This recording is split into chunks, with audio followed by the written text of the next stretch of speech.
Tonight, there is nowhere you need to be. No glowing screens, no hurried footsteps racing through electric streets. Instead, allow yourself to drift backward more than 600 years to an evening in medieval Europe. The sun has just slipped beneath the hills. Warm golden light fades from the rooftops. Smoke rises quietly from stone chimneys. One by one, wooden shutters close. Candles begin to glow behind tiny windows. And, unlike today, almost everything simply stops. Because in the Middle Ages, night was not merely darkness. Night became another world entirely. A world measured not by clocks, but by candle flames, church bells, and endless silence. So, settle in, make yourself comfortable, and together, let's discover why the last traces of sunlight slowly disappeared beyond the distant hills. Now, the village belonged to the night. Without electricity, darkness arrived quickly. Within only a few minutes, the winding streets that had been full of voices became almost silent. Only a few tiny candles flickered behind wooden windows. Their soft light barely reached beyond the glass. Stepping outside after sunset felt entirely different from anything we know today. There were no street lamps, no glowing shop signs, no passing cars. Only darkness, broken by the occasional lantern carried by a late traveler. For many families, night meant gathering close together, not because they wished to, but because candlelight was precious. Every candle consumed valuable. The longer the night became, the quieter the village grew. Most families had already settled beside their fireplaces. The day's work was finally over. Outside, only the wind wandered through the narrow streets. Every now and then, a wooden sign creaked softly above an empty shop. The horses resting inside their stables barely made a sound. Even the village dogs had curled themselves into sleep. But not everyone was asleep.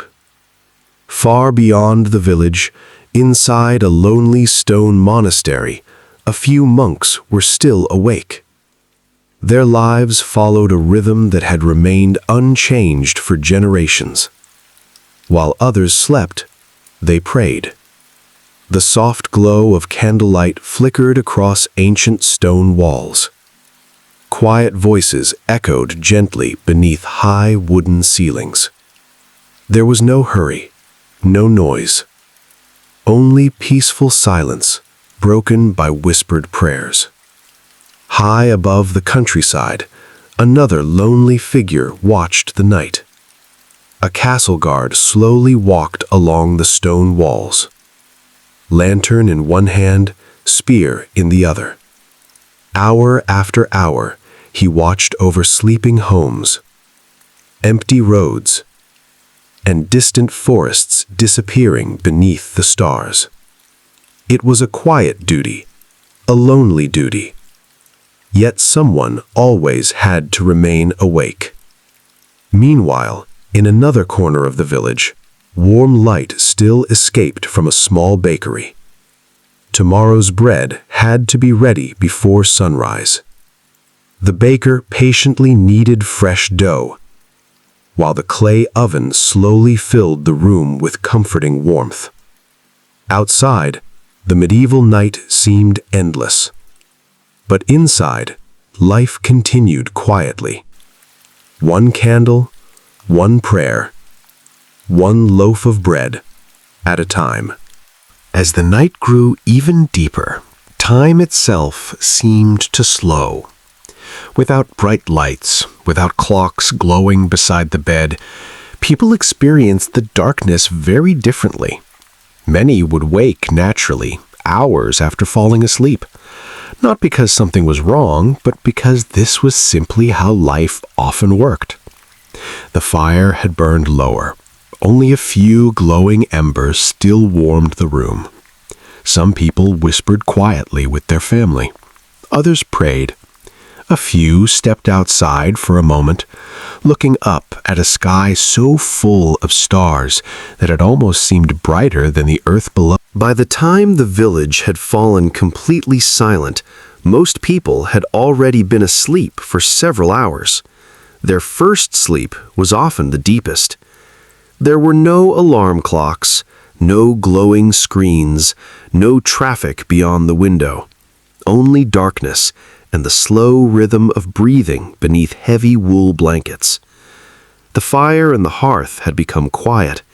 The last embers glowed softly, painting gentle shadows across the wooden walls.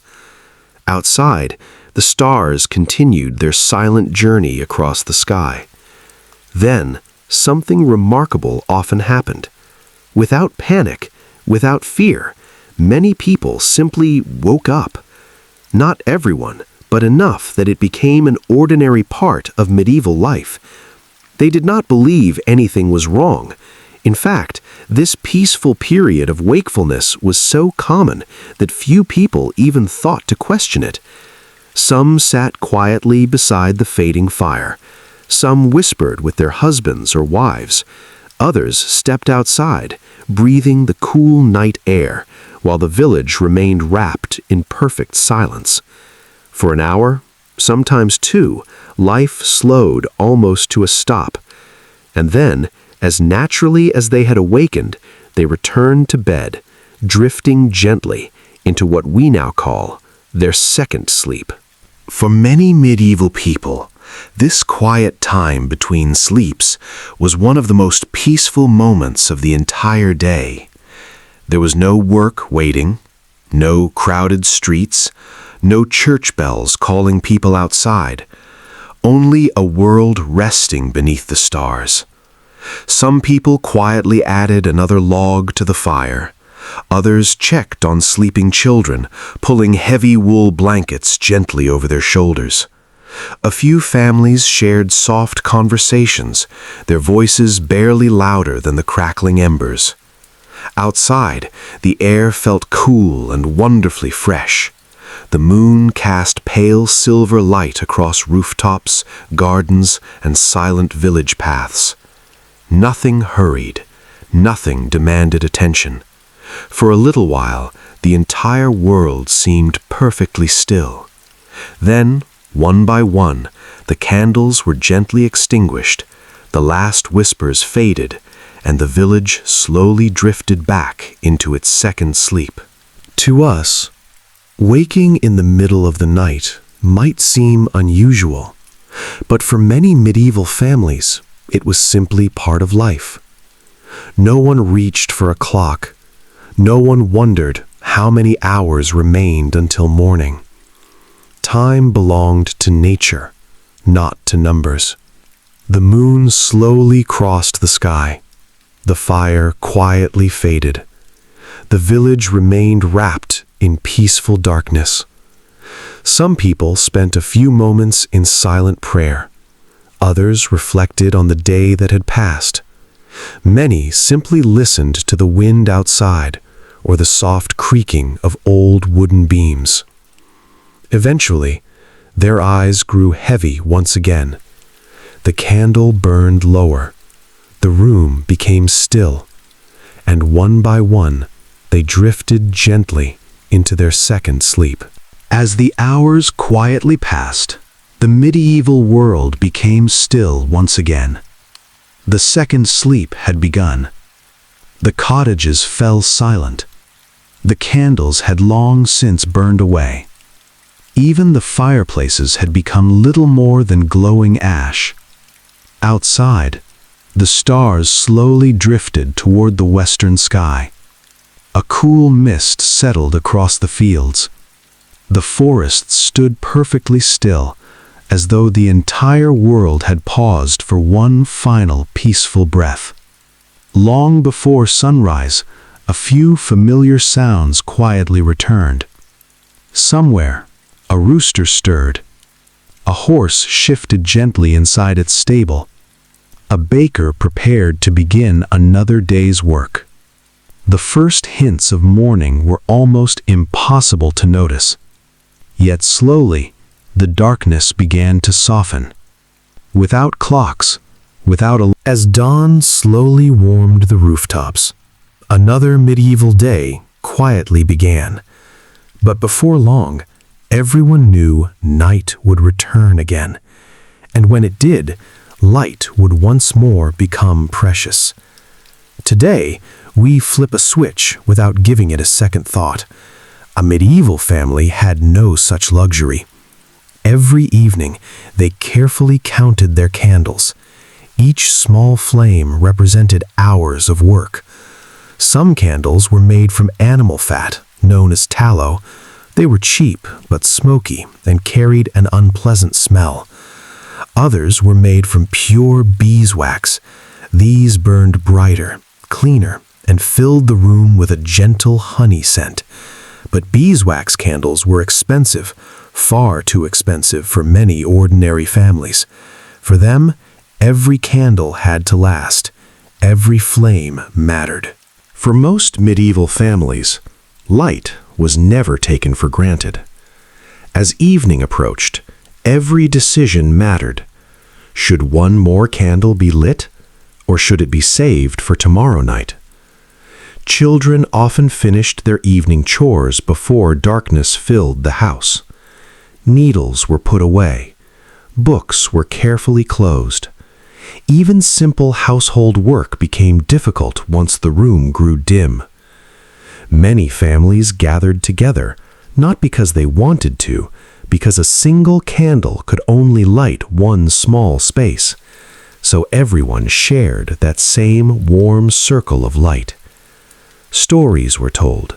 Quiet prayers were whispered. Simple meals were eaten slowly.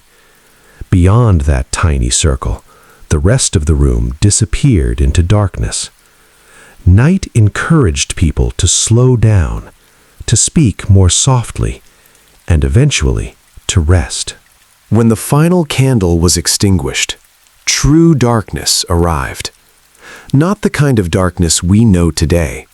There were no street lamps, no glowing windows stretching across the horizon, no distant cities lighting the sky. Once the flame disappeared, the world became almost completely black. Only the moon and countless stars remained above.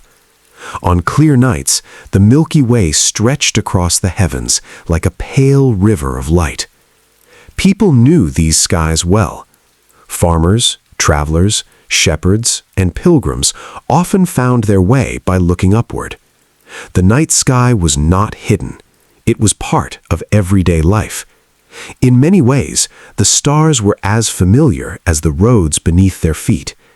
And in that deep silence, beneath an endless sky, the medieval night felt far larger than our own. Not every medieval night looked the same. Some evenings, the full moon rose high above the hills, covering the countryside with soft silver light. Roads became easier to follow. Fields seemed almost to glow. Even distant forests were easier to see. On nights like these, travel often felt safer. But then, the moon disappeared. During a moonless night, the darkness became almost complete. The path beneath your feet could vanish entirely. Only the stars remained. Clouds made the darkness even deeper. A layer of mist could quietly hide an entire village. People learned to respect the night, not because they feared it, but because they understood that nature always decided how much light the world would receive. As the morning quietly arrived, the world outside became brighter. But inside a medieval home, very little changed. Even at midday, many cottages remained surprisingly dark. Their windows were small, sometimes no larger than a person's head. Glass was rare and expensive. Many families covered their windows with wooden shutters or thin pieces of oiled cloth, allowing only a little daylight to enter. The thick timber walls protected the family from cold winters and strong winds, but they also kept much of the sunlight outside. Step into a medieval cottage, and your eyes needed a moment to adjust. The brightest place in the room was almost always the fire. Inside a medieval home, your eyes slowly learned to live with the shadows. Bright rooms were rare. Instead, families arranged their daily lives around the little light they had. The wooden table was often placed close to the window. That single beam of daylight became precious. Women mended clothing beside the light. Children learned simple tasks where they could see clearly. Woodworkers, basket weavers, and tailors carefully positioned themselves near the brightest corner of the room. Every step away from the window meant less light. By late afternoon, the cottage slowly became darker again. Without noticing, everyone naturally moved closer to the fire. The fireplace was far more than a place to cook a meal. It was the heart of almost every medieval home. It gave warmth, light, and comfort through long days and even longer nights. From early morning until late evening, the fire was rarely allowed to die. A small iron pot often hung above the flames. Soup simmered quietly, sometimes for hours. Fresh bread warmed beside the hearth. The smell of herbs, wood smoke, and baked grain filled the cottage. The fire brought life, but it also brought smoke. Many homes had no proper chimney. Instead, thin gray smoke drifted slowly upward, collecting beneath the roof before finding its way outside. To medieval families, this was completely ordinary. It was simply the smell of home. When winter arrived, life inside a medieval home became even quieter. The cold settled over the village long before sunset. Outside, the fields turned pale with frost. The trees stood silent beneath a gray winter sky. Inside the cottage, every bit of warmth mattered. The fire burned steadily, not brightly, but patiently. Families stayed close together. Heavy wool blankets, thick linen clothing, and simple fur coverings helped keep the cold away. Children slept side by side. Parents rested nearby. Even the family dog curled up beside the hearth, sharing the warmth. The walls might have been cold, the windows small, and the nights incredibly long. But inside, there was comfort. Not because life was easy, but because home was enough. As the fire slowly settled into glowing embers, another peaceful medieval night came to a quiet end. Before the first rays of sunlight, before the village fully awakened, the medieval morning had already begun. There were no alarm clocks ringing beside the bed, no phones buzzing on a bedside table. Instead, people woke to familiar sounds. A rooster crowed somewhere beyond the fields. A horse shuffled quietly inside its wooden stable. The last stars slowly faded from the sky. The air felt cold, fresh, and perfectly still. One by one, Small fires were brought back to life. A few glowing embers, carefully protected through the night, were enough to begin another day. Soon, the comforting smell of burning oak, fresh bread, and warm porridge began drifting through the quiet village. Morning had arrived. As the sun climbed, the village slowly came to life. Doors opened, one after another. Wooden shutters swung gently outward, welcoming the cool morning air. People did not rush. There was no frantic hurry to beat the clock. Instead, the day unfolded at the quiet pace of nature. Farmers stepped into the fields, their boots still wet from the morning dew. A blacksmith carefully prepared his forge. The village baker removed the first warm loaves from the glowing oven. The comforting smell of fresh bread drifted through narrow streets, mixing with cool country air. Children carried wooden buckets toward the well.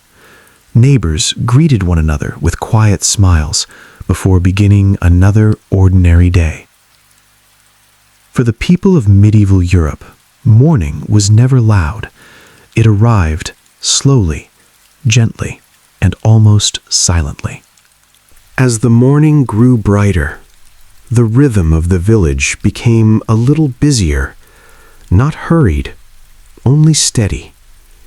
The blacksmith's hammer rang softly through the cool air. A watermill turned slowly beside the gentle stream. Geese wandered across the village green. A shepherd opened the wooden gate, leading his sheep towards fresh pastures.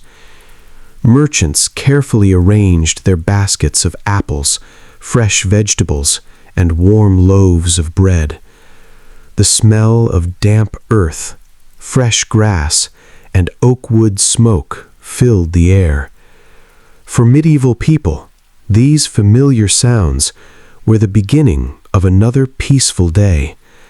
No engines, no machines, only nature and the quiet work of human hands. As the sun climbed higher, the morning quietly settled into its familiar rhythm.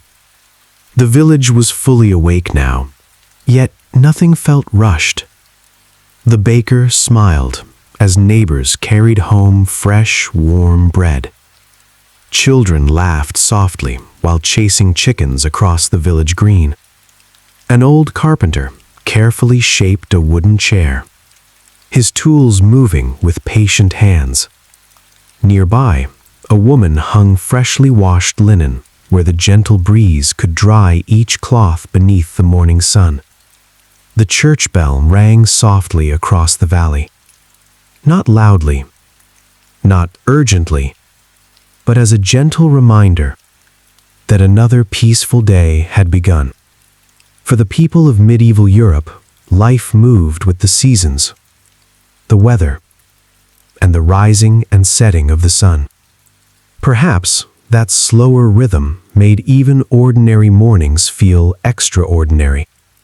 And as another day unfolded, few could imagine that centuries later, people would wonder what those quiet medieval mornings had truly been like. As the afternoon quietly faded, the village began to change once again.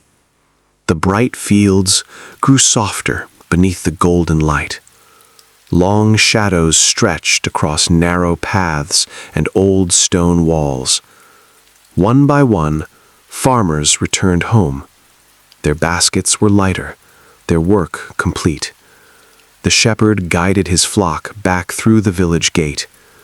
Wooden carts rolled slowly over the cobblestones. Children, who had spent the day outdoors, wandered back toward warm kitchens where supper was already being prepared. Thin streams of smoke rose gently through cottage chimneys.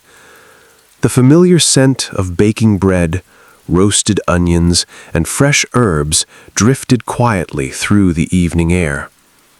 Without clocks, Everyone simply knew the day was coming to an end. The sun itself was the evening bell. As the sun slipped behind the distant hills, the colors of the village began to soften. The bright blue sky slowly faded into gentle shades of gold, lavender, and deepening blue. One by one, wooden doors closed. The day's work was finally over. Farm tools were carefully stored. The village blacksmith allowed the last glowing iron to cool. The mill wheel turned more slowly until the quiet stream became the loudest sound once again. Inside every cottage, simple evening meals were shared around sturdy wooden tables. Fresh bread, warm vegetable stew, soft cheese, and cool well water filled humble clay bowls. There was no rush, no distractions, only the comforting voices of family and the peaceful feeling of another day well lived. As twilight slowly faded, the first stars appeared above the village. One by one, small candles were lit. Soft golden light glowed behind tiny windows, while the streets outside grew wonderfully quiet.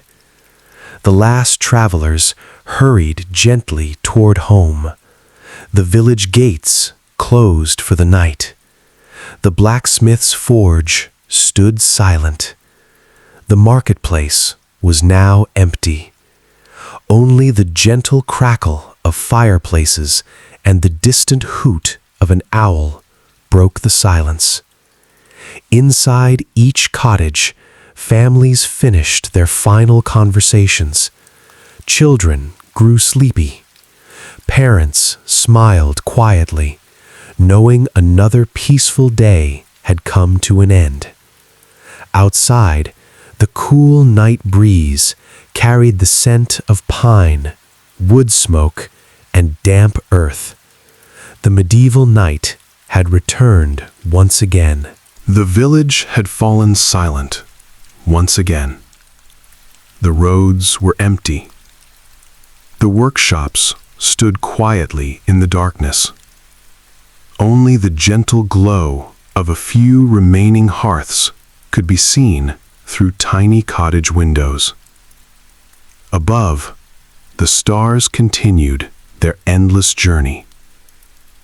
The moon climbed higher, casting silver light across quiet rooftops, sleeping fields, and ancient forests.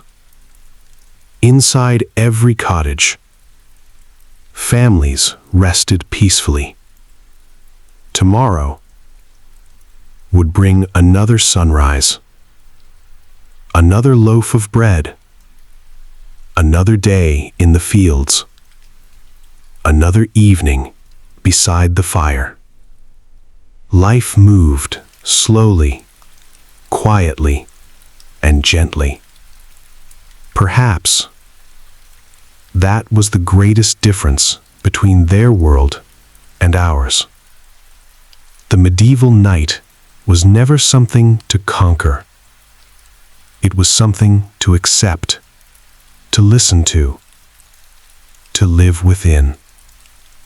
And now, as the last candle fades and the fire becomes glowing embers, our own journey through the peaceful nights of medieval Europe also comes to a gentle close. So, wherever you are, may your evening be calm, your thoughts become lighter, and your sleep be as peaceful as a quiet medieval night beneath a sky full of stars. Good night.